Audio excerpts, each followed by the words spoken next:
Bonjour, eh bien, diagonale la leçon, aujourd'hui avec notre consultant Jean-Luc Chabanon. Bonjour Jean-Luc. Bonjour Stéphane. Grand maître international. Oui, depuis 2001. Depuis 2001. Et notamment auteur de, je crois, on peut en parler, 3 grandes parties contre des champions du monde, puisque tu as joué, je crois, 3 champions du monde. J'en ai joué 4. J'ai 4 champions du monde. Donc j'ai joué j'ai joué Tal en 90. Ouais, ça date ça. Michael Tal, champion en 58. Champion en 58 ou en 60, je dirais en 60. Non, c'était avant, ça doit être 57, on vérifiera. Ah bon. Et donc j'ai joué contre Tal, j'ai fait match nul. J'ai joué ensuite contre Spassky l'année d'après. 69. Et j'ai fait match nul. Après c'était un petit peu plus dur, en 93 j'ai joué contre Garry Kasparov. Et là je dois avouer que j'ai perdu. Mais c'était un honneur. Ah, c'était quand même une partie, un grand moment, quoi. Et puis la dernière partie, donc j'ai joué contre Karpov, un match aller-retour au Grand Prix de Bordeaux. Et là, donc je pense que j'ai fait un demi sur 2 et c'était un résultat tout à fait honorable, puisque je suis tombé dans une partie et puis dans la deuxième, on va dire qu'il m'a fait le petit cadeau de la nulle, mais la position était égale, la position à la fin était égale. Alors aujourd'hui, notre quadruple médaillé championnat du monde, on peut dire ça, donc du coup, tu vas nous parler Jean-Luc, de la défense française. Voilà, donc je vais vous parler de la défense française et je vais finalement donc donner aux internautes et aux téléspectateurs une possibilité pour prendre l'avantage, donc pour essayer d'avoir une bonne position avec les blancs. Donc on va s'intéresser à la position avec 3 cavaliers C3. Alors, donc, voyons peut-être cet échiquier. Donc, on va commencer la partie. Donc, E4, E6. Attends, Jean-Luc, peut-être juste le temps à la régie de nous montrer notre échiquier. Voilà, qu'on voit en petit pour l'instant. Voilà, on est passé en mode échiquier. Alors, on va commencer la partie. Donc, E4, E6. Alors ça caractérise la défense française, voilà. Le deuxième coup. E6, c'est le coup caractéristique de la défense française. Donc, on constate que les noirs n'occupent pas directement le centre par le coup E7, E5, mais juste un petit coup de pion. Donc, le coup principal, évidemment, c'est de pousser le pion de 2 cases. Là, ils l'ont poussé d'une seule case. Donc, c'est un... Oui, tout à fait. Alors, ça caractérise... Alors, le deuxième coup le plus courant, c'est après d'occuper le centre, tout simplement avec les blancs, ça c'est classique. C'est ce qu'on conseille de toute façon. Oui, tout il y a à fait. d'autres coups possibles, mais ça c'est des coups secondaires. Oui, donc il faut jouer dans cette position, il faut jouer D4, et là on joue donc D5. Voilà, c'est l'idée du coup aussi, c'est de préparer cette poussée centrale ici. Alors, essentiellement, ce qu'on peut noter, Jean-Luc, le problème justement de cette approche par les noirs, enfin l'avantage c'est que c'est très solide au centre, cette case, mais l'inconvénient c'est que ça enferme ce fou. Ça enferme ce fou, donc, et bon, sur la vente principale, sur la vente d'avance que nous n'allons pas aborder aujourd'hui, donc sur le coup E4, E5. Ce coup-là. Donc, la caractéristique de la française, donc sur l'avancée de ce pion, ce serait de jouer donc, le coup C7, C5, d'avancer ce pion pour casser finalement le centre. D'accord. Alors, on va juste montrer donc sur cette variante d'avance que tu voulais montrer. Tu disais la possibilité, c'est de casser les centres. Alors, c'est pas ce qu'on voit aujourd'hui, c'est le coup peut-être un peu plus standard, le coup cavalier C3 qui est beaucoup plus classique puisqu'il développe une pièce et en même temps il défend le centre. Voilà, donc un coup plus classique, plus agressif, qui permet de jouer une vraie position ouverte. Et là, en fait, ce que tu vas nous montrer, Jean-Luc, c'est cette position-là qui est la clé de la leçon d'aujourd'hui. Voilà, donc je vais vous montrer plusieurs solutions avec les blancs pour jouer cette ouverture en fonction des réponses noires. D'accord, donc 3 grands embranchements. Voilà. Donc on va commencer, on va peut-être montrer ces 3 embranchements, puis après on va les analyser un par un. Donc d'abord, possibilité de jouer le cavalier ici en F6, attaquant le pion central, développant une pièce. Donc cavalier F6 qui est le coup le plus classique pour un joueur de française. Deuxième coup classique aussi, qui est assez usité peut-être moins maintenant, c'est le coup fou B4. Donc fou B4 qui est également très joué, qui est un coup classique, mais qui est un coup un peu plus tactique, un peu plus agressif, et qui est en général joué par des joueurs un peu plus expérimentés. Alors l'idée c'est qu'on attaque aussi le pion, ici on l'attaquait directement tout à l'heure avec le cavalier qui attaquait le pion, mais ici on l'attaque indirectement puisque ce cavalier ne peut plus bouger, puisque derrière le fou, il y a le roi. Donc c'est le cavalier qui est cloué, donc on parle de clouage dans cette position. Le cavalier ici est cloué, ce qu'on appelle cloué, il ne peut pas bouger, interdit pour ce cavalier de bouger. Donc on peut le mettre de toutes les couleurs, mais il ne peut pas bouger. Il ne peut pas bouger, on peut le mettre de couleur, mais il ne bougera pas. Alors, Et le dernier coup, D prend E4. Dernier coup, dernier embranchement possible, pion prend E4 tout simplement. Voilà, on élimine tous les problèmes. Voilà, donc, plutôt d'attaquer le pion, on le prend. Mais on abandonne un peu le centre. Voilà, c'est une solution simplificatrice. J'expliquerai les idées de ce coup tout à l'heure. Donc, je pense que le plus important maintenant, c'est de commencer par fou B4. Alors, on va commencer par fou B4. Voilà notre certaine variante. Donc, fou B4. Donc, comme le pion E4 est attaqué, on le pousse. Voilà, donc ici, on pousse le pion. Il y a d'autres coups possibles. Il y a d'autres coups possibles. Par exemple, ce coup-là, Dame G4 est possible, oui, je crois. on peut s'amuser à jouer des coups... pour attaquer le pion G7. Mais un peu tactique, mais ça demande quand même plus de concentration, plus de connaissances. Alors, on jouera donc le coup plutôt E5. Voilà, et donc là, le coup principal des Noirs dans cette défense française, le coup C7, C5. Voilà. Donc, un coup très important, puisque les Noirs veulent casser ce centre. Et extrêmement classique, hein. Voilà. Dans la française, c'est très dès que les Blancs ont avancé ici, on va toujours créer une rupture ici au centre. L'idée, c'est d'attaquer la chaîne de cette mini-chaîne de pions. Voilà. On attaque la base, toujours. C'est plus facile d'attaquer la base puisque la tête ici est bien défendue, mais la base ne l'est pas. Et on va essayer de casser cette structure parce que si ce pion disparaît, eh bien, c'est la tête qui va devenir faible. Exactement.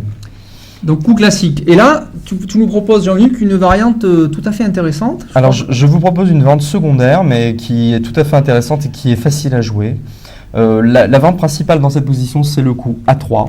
Donc, attaquer le fou en B4. Mais c'est pas ce que tu conseilles. Non, c'est pas ce que je conseille, mais je vais juste le montrer. On va montrer. Donc là, le fou est attaqué. Donc, la réponse classique, c'est de prendre le cavalier. On prend le cavalier. On reprend du pion. Et maintenant, la base qui était attaquée est défendue par un pion. Mais le problème, c'est qu'on a quand même des pions doublés. Voilà, ici. il faut savoir jouer avec les pions doublés. Ça demande un petit peu plus d'expérience. Donc, moi, je vais vous conseiller le coup 5 fou D2 dans cette position. Donc, je vous conseille tout simplement de jouer fou D2. Fou D2. Et ça, c'est un joli coup que je connaissais pas. Et que tu nous apprends aujourd'hui, Jean-Luc. C'est un très joli coup parce qu'on va voir l'idée derrière. Alors, est-ce qu'il y a une menace pour les Blancs tout de suite? Alors pour l'instant, il n'y a pas vraiment de menace. Il y a quand même un coup auquel il faut se méfier. C'est le coup, donc dans cette position, c'est le coup cavalier B5. Le cavalier qui vient sur la case B5. Il faut se méfier de ce coup-là pour les Blancs. Voilà, pour les Noirs. Les Noirs doivent se méfier, mais c'est un coup pour les Blancs. Voilà. Une fois que le cavalier serait sur la case B5, il pourrait éventuellement aller sur la case D6, faire échec, déroquer le roi adverse, l'empêcher de roquer pour toujours. Et surtout protégé par un pion dans le camp adverse. Exactement. Alors bon, dans cette position, évidemment, Stéphane, tu vas peut-être proposer donc, le coup candidat pour les Noirs, le premier coup qui te vient à l'esprit, après fou D2. Eh bien, moi, le coup qui me vient à l'esprit, tout simplement, c'est me dire, voilà, ce pion D4, eh bien, il n'est pas... on va juste enlever les flèches. Ce pion D4 ici n'est plus protégé par la dame, donc il est en prise. Voilà. Donc je me dis, tout simplement, le coup naturel semble être, eh bien, pion prend D4. Oui, et pion prend D4, donc il n'est pas un très très bon coup, puisque le cavalier C3 vient sur la case B5, comme je l'ai dit. Alors là, tu constates que le fou D2 et le fou B4 sont en vis-à-vis. Oui. Donc il va peut-être falloir échanger ton fou. Et si tu prends le fou en D2, je reprends la dame. Donc maintenant... on ne peut plus empêcher l'échec. On ne peut plus empêcher l'échec. Si tu viens là, par exemple, pour attaquer le pion E5, je ne suis même pas obligé de faire échec tout de suite. Je peux d'abord défendre mon pion. Avoir une chaîne de pions, c'est très important d'avoir une chaîne de pions. Donc je soutiens le pion central par le pion F4. Mon développement sera naturel puisque ce cavalier va pouvoir venir sur la case F3. Je récupérerai assez facilement le pion central. Ouais, ce pion, en plus, c'est indéfendable. Et à n'importe quel moment, ce cavalier va pouvoir bondir sur la case D6 pour faire échec. Donc il n'y a pas vraiment de risque sur pion prend D4. Dernier coup à regarder. Alors peut-être juste, je voudrais voir Jean-Luc. Alors pion prend D4, cavalier B5, je voudrais quand même qu'on aille au bout de la démonstration. Et si les Noirs, par exemple, reculaient leur fou, par exemple en E7. Alors si le fou... Ou en F8 plutôt, peut-être pour pas gêner la sortie de leur cavalier. Oui, peut-être en F8 ici, comme ça. Donc dans cette position, on peut envisager plusieurs bons coups. On peut tout simplement reprendre. On peut reprendre ou on peut jouer d'abord F4. Le pion de toute façon, le pion D4 est perdu. On protège et ensuite on sort le cavalier. Voilà, exactement. D'accord.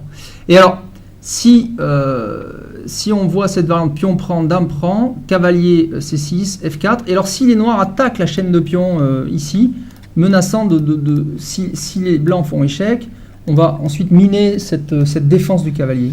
Je pense que dans cette position, il y a tout simplement, il n'y a qu'à jouer cavalier F3, défendre ce pion. Tout simplement. Et avec une position tout à fait correcte. Tout à fait jouable, et on reprendra peut-être du cavalier ici, en fait. Voilà. On ne fera pas l'échec, parce que ça risque d'être un peu dangereux, non? Oui. On n'est pas pressé, de toute façon. On n'est pas pressé. Et dernière chose à préciser, donc c'est sur fou D2, on revient donc un petit peu en arrière. Donc une chose importante sur fou D2, si on joue dans cette position cavalier C6 directement, ça c'est un autre coup très intéressant.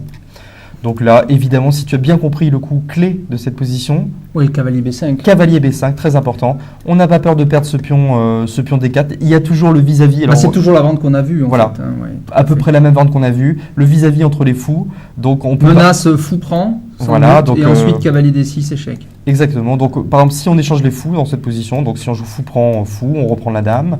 Et sur cavalier prend D4, par exemple, là, on peut simplement jouer, reprendre. on peut prendre en D4 tout simplement, et on va récupérer le pion après.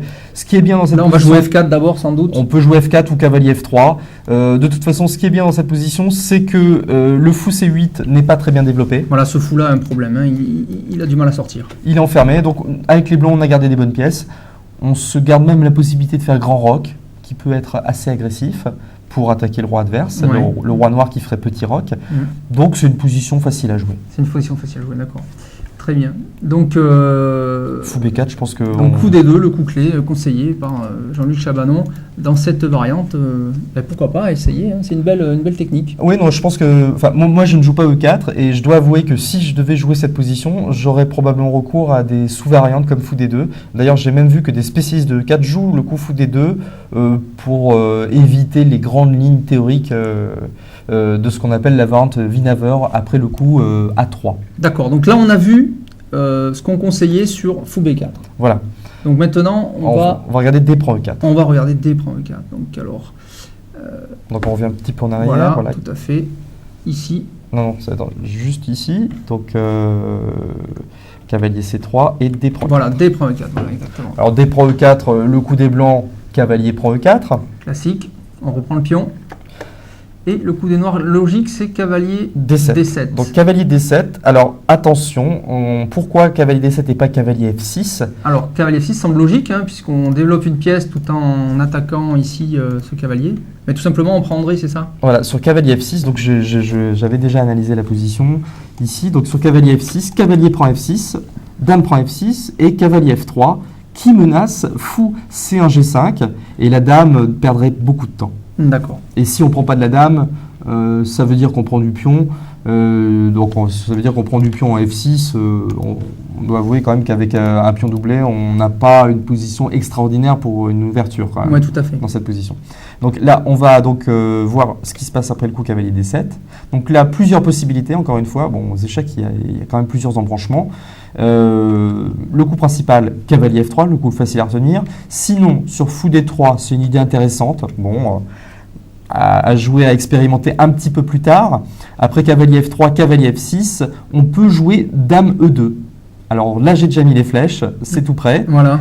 Dame E2, tout simplement pour mettre le fou C1 sur la case D2. Et ensuite faire le grand roc. Et ensuite faire le grand roc. Donc ça, c'est pour les joueurs d'attaque pure et dure, quoi. Ouais. Voilà, une solution pour les joueurs d'attaque pure et Mais dure. ça c'est bien, parce qu'en général les joueurs de E4 sont des joueurs d'attaque, ils n'aiment pas trop la française, qui est plutôt une position de manœuvre en général. Et en plus, une position d'échange, puisque là, dans cette position, après cavalier F6, les noirs veulent échanger le cavalier, veulent échanger encore ce cavalier au centre, le cavalier E4, contre ce cavalier-là, et plus tard, pousser ce pion sur C5 pour éliminer définitivement donc le centre, pour qu'il n'y ait plus du tout de pièces au centre. D'accord. Donc c'est pour ça que j'ai conseillé donc, cette variante avec fou D3 ou cavalier F3, très classique. D'accord. Cavalier F6, donc là on échange. Faut échanger, hein. Faut pas chercher faut pas faire changer à faire autre chose. Exactement. Là encore plusieurs embranchements, donc c'est vrai que D prend 4 c'est un petit peu, c'est assez multiple, il y a un choix multiple dans cette position. Donc par exemple on peut jouer fou E3, ça c'est la dernière tendance, donc je ne vais pas trop développer ce coup. Laurent Fressinet l'a joué au championnat de France, Oui. il a gagné une partie très jolie avec ce coup. Sinon on peut aussi jouer fou D3, ultra classique. Oui. Donc là on va... Case naturelle pour le fou. La case naturelle, C5, donc la fameuse façon classique, encore le coup thématique pour échanger le centre, pour liquider le centre. Oui. Donc, Faut prendre dans ce cas-là. Exactement, donc après C5...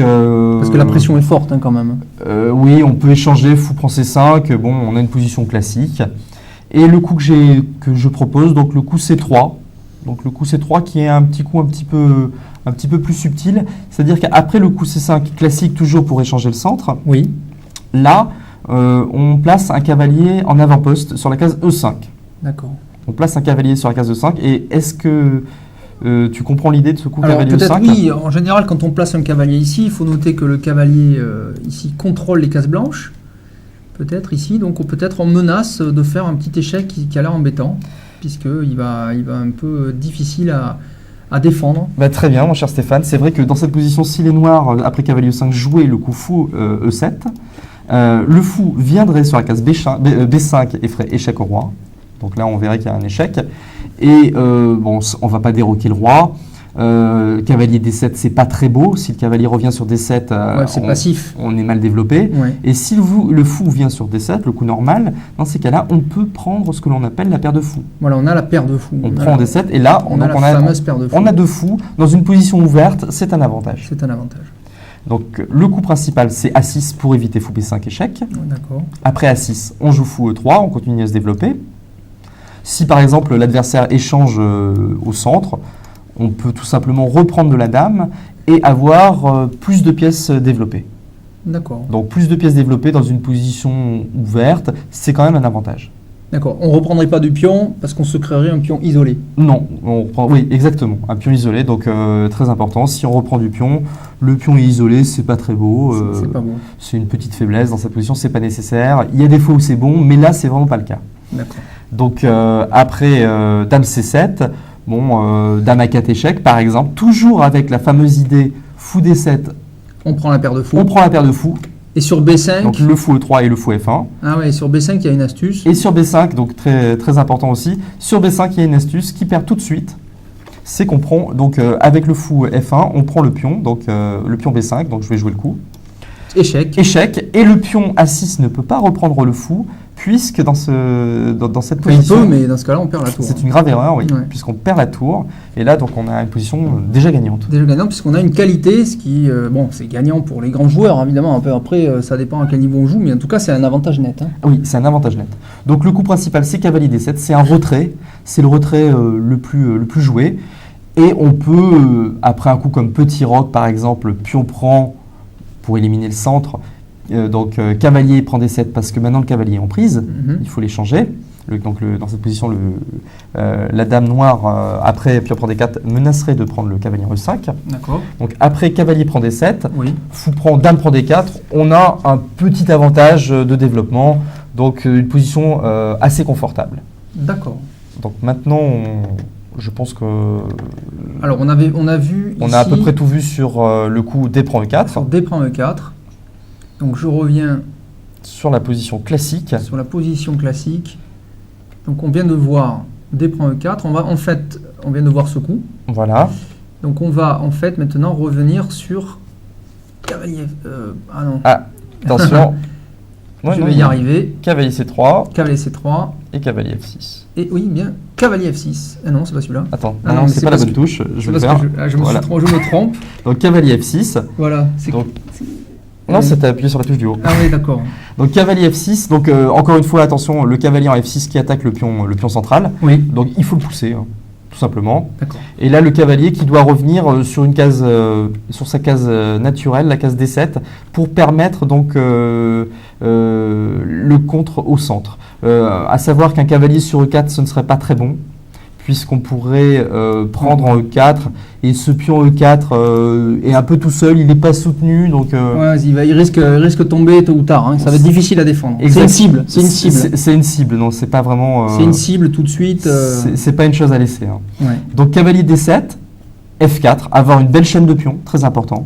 D'accord. Toujours Donc- ce fameux coup F4, quand on peut le faire dans la française, c'est bon. Exactement, donc F4, C5 pour casser le centre, donc la manœuvre classique de la française, toujours pour contester le centre. Cavalier F3, cavalier C6, donc cavalier F3 qui défend le centre, cavalier C6 qui réattaque le centre. Donc on voit toutes les pièces qui s'intéressent au centre. La lutte pour le centre est de plus en plus Forte. acharnée. Ouais, ça Voilà. s'appelle la tension. Hein. Et après cavalier C6, fou E3, toujours pour défendre le centre. Ouais, tout à fait. Voilà, donc là, le coup principal, pion pont D4. Hein, Alors on peut peut-être libère un petit peu noter, l'attention. peut-être Oui. noter le piège classique, peut-être, Jean-Luc, si on joue Dame B6, peut-être que les Blancs peuvent jouer le coup classique cavalier A4. Oui, donc alors on va Sans juste, doute. on va juste revenir sur la variante qui est au-dessus. D'accord. Parce que ça a déjà été préparé. D'accord. Donc dame B6, cavalier A4, attaque la dame. Et là, la question qu'on peut se poser, c'est que se passe-t-il si la dame vient sur la case A5? Oui, en faisant échec. Voilà, fait échec et fait une fourchette. Donc on va voir dame A5, attaque le roi et attaque le cavalier. Ah oui, qu'est-ce qu'on fait? C'est embêtant, on a l'impression qu'il faut ramener le cavalier sur la case C3. Eh bien non. Dans cette position, on peut jouer pion C3. Voilà, c'est On voit l'astuce. le pion C3 qui intercepte l'échec de la dame sur le roi Oui, et qui permet à la dame D1 donc de défendre le cavalier. classique. Voilà, donc un coup classique. Et après C3... Vraiment à connaître dans la défense française, hein, cette astuce. Oui, mais en général, ce piège de pousser le pion pour défendre le cavalier est un coup important sur dame A5. De toute façon, il faut toujours faire attention aux fourchettes en un coup. On le verra dans une leçon sur la fourchette, éventuellement. Voilà. Donc C3, et là, après un coup comme C prend D4, par exemple, on chasse la dame. Donc on chasse la dame. La dame ne peut toujours pas prendre le cavalier parce qu'il est défendu par la dame en D1. Donc ce cavalier est toujours défendu par cette dame. Donc la dame doit revenir sur la case C7, et on reprend au centre avec un petit avantage d'espace, de développement, une belle position. On ne reprend pas évidemment du pion, puisqu'on perdrait le pion B4 et ça serait passif. En général, quand on reprend ici avec les blancs sur cette case D4, on préfère toujours reprendre avec une pièce.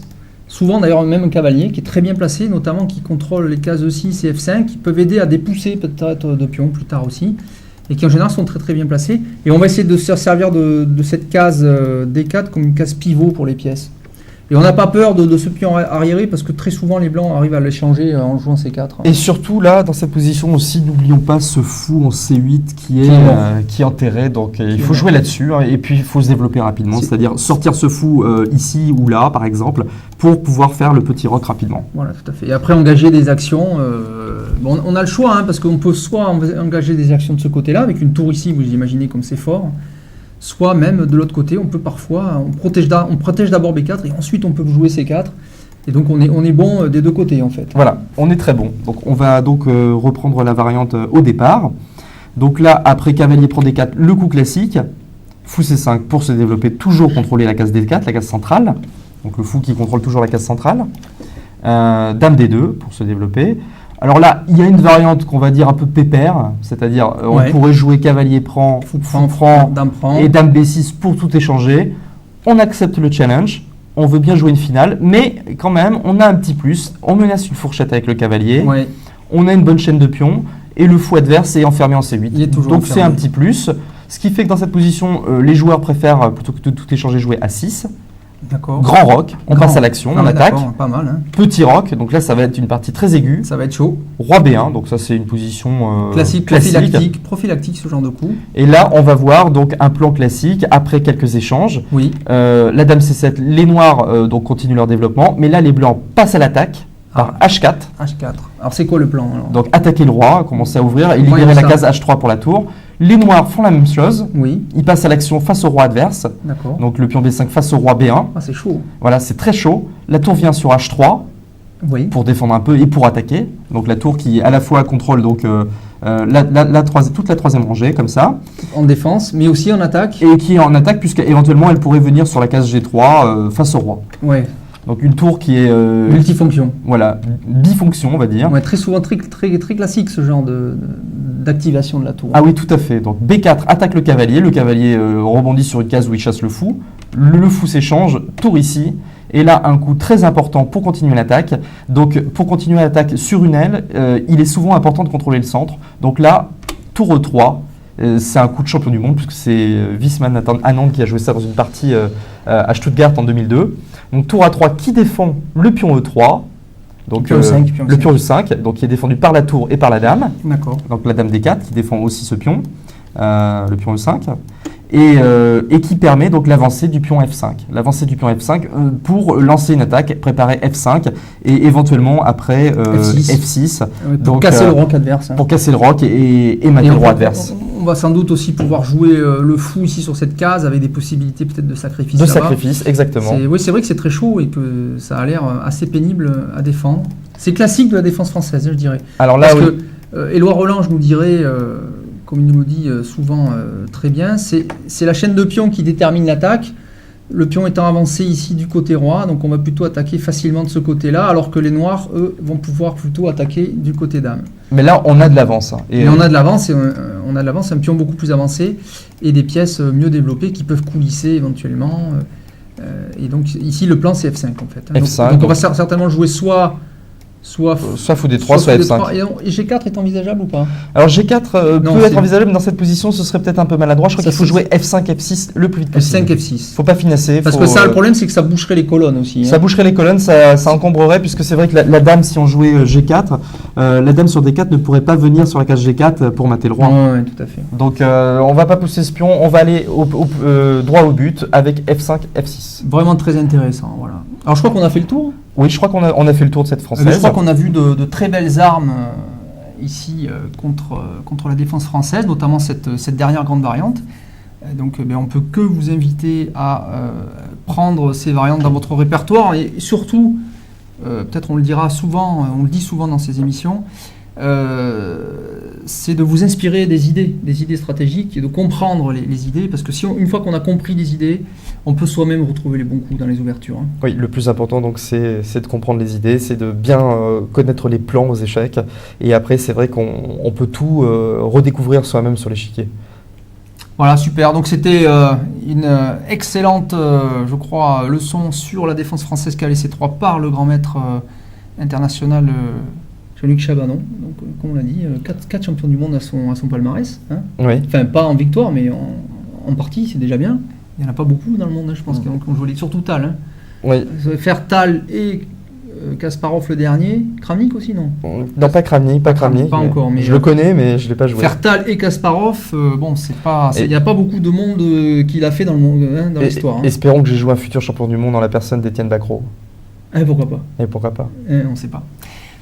À bientôt sur une autre leçon.